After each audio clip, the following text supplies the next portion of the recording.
Hello Hazel class, I'm a friend of Debbie's.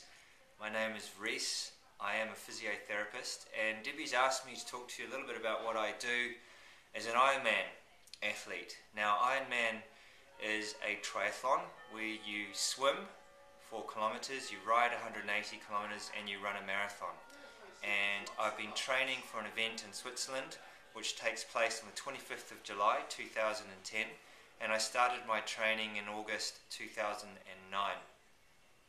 Now Debbie's asked me to talk to you about how does nutrition help in my training, and nutrition is a very important part of being an Ironman athlete. Nutrition helps provide me with energy to complete my event. It provides me with water, which is important to allow all my cells to function properly.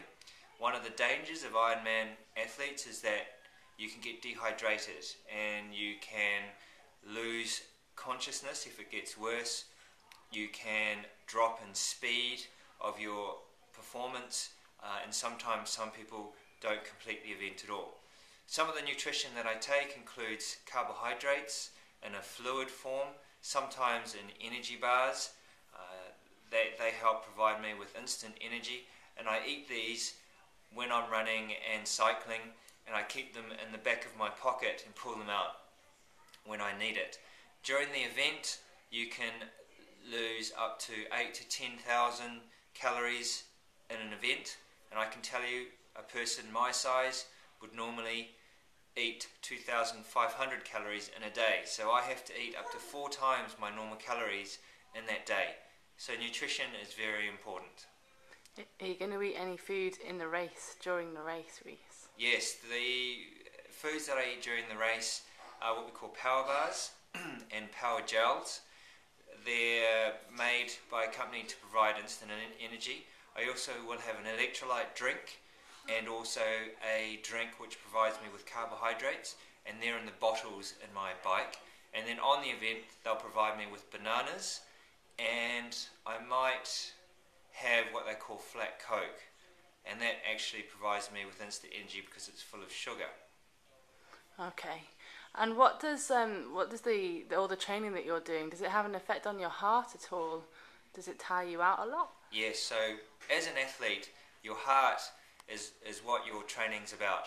I have been training since August, and the idea of my training is to help my heart adapt to doing these events for a long period of time. So I could be cycling for 6 hours, running for 5 hours, and swimming for an hour and a half, and these events are all done in one day.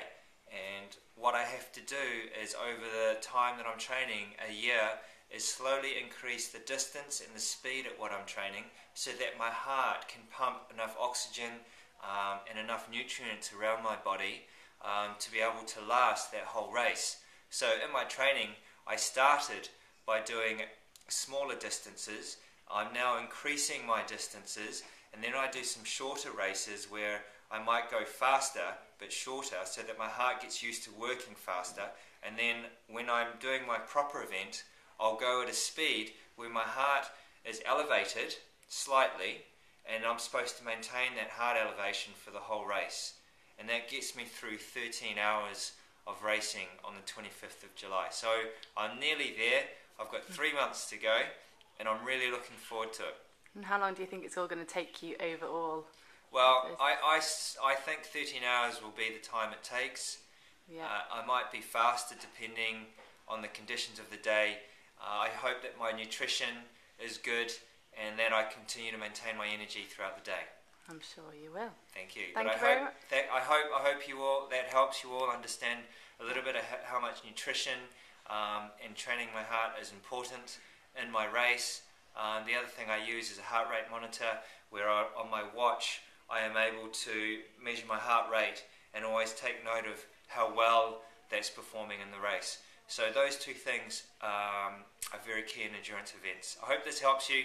Goodbye, Hazel class.